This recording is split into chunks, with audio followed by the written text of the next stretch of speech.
officially over. It's time for autumn football, and we're under kickoff. This will be a touchback.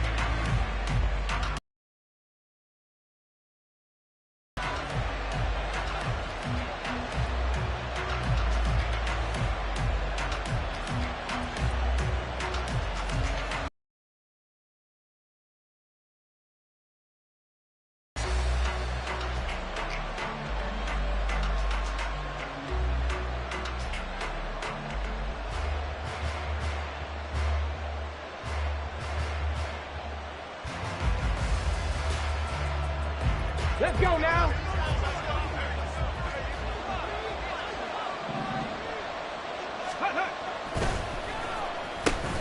They'll start on the ground with Pierce.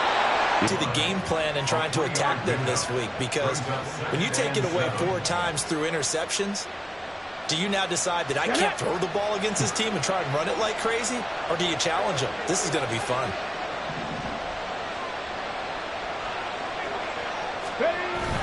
And Pierce gets it again on second down. A pickup of about 3 yards as he's taken down at the 31. Well, this defense for the Jags, much improved from week 1. They were terrific last week in getting their guys their first win of the season. And I'm eager to see the game plan and trying to attack them this week, because when you take it away 4 times through interceptions, what do you do now when you go into a game? Do you decide you can't throw the ball? Do you try and run it more? Or do you tell your quarterback, make sure you see your guys open before you deliver? Now a third down throw that misses the target, incomplete. That was their first third down try of the game, and clearly something was off in the execution of that play. Good news, they've got a whole game left to clean that up and start clicking on those key third down throws.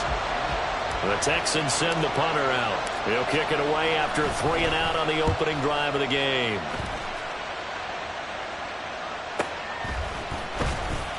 .33 yards is the distance on the punt there. And the Jaguars go on offense, first down and 10. Very good starting field position for the Jaguars offense as they come up first and 10 at their own 37.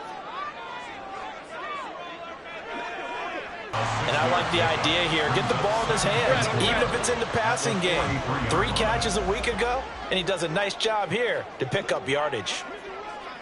Sink right. On second down, Lawrence. This one complete to Christian Kirk. And he'll go down, but not before getting this inside the 30. It'll go as an impressive 31-yard gain.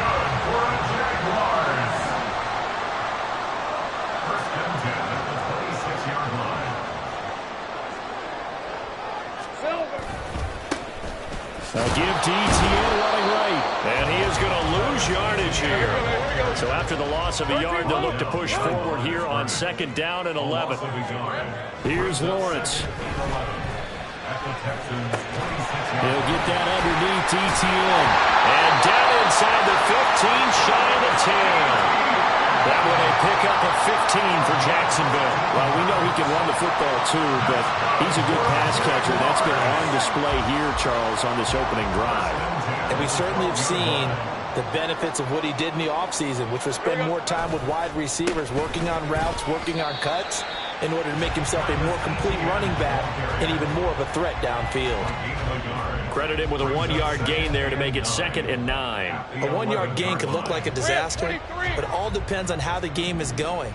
Is it a series of 1-yard gains running the ball? If that's the case, you might have to start thinking about throwing it a little bit more. And the pass is intercepted. He was looking for Ingram.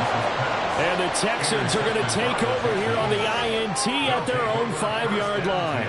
Partner, there's no other way you could describe it, because that was absolutely just gut-wrenching for that offense. They were right on the precipice. Points were available. All they had to do was just fall forward, and they were going to put them up on the board. Instead, a long drive ends in heartbreak and a melancholy trip back to the drawing board. How you like it when I go a little bit lyrical for you? The Texans offense ready to go here for their next drive. They got the ball now following a big play, keeping the other guys out of the end zone. Now they'll start deep in their own territory, first and 10. First and 10, it's Stroud. And this one is incomplete. Brandon, we saw these defenders flying to the football in their win last week, and nothing has changed. They're still moving around quickly, and forcing incompletions. An incomplete pass on first down. That leads to a 2nd and 10.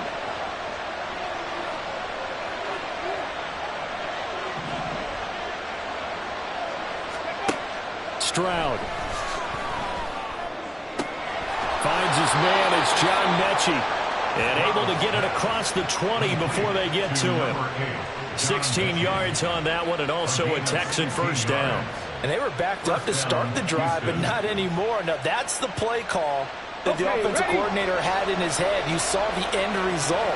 He wanted to go ahead and push the ball downfield, and that's what they did. And they wound up with good yardage there to get things rolling.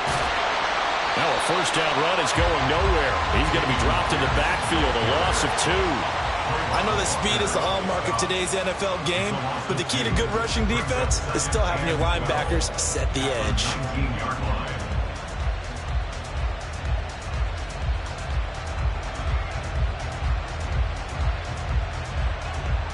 So the first down run lost a couple. Now they come up 2nd and 12. Stroud to throw it. And that one too far in front. He couldn't reel it in. It's incomplete.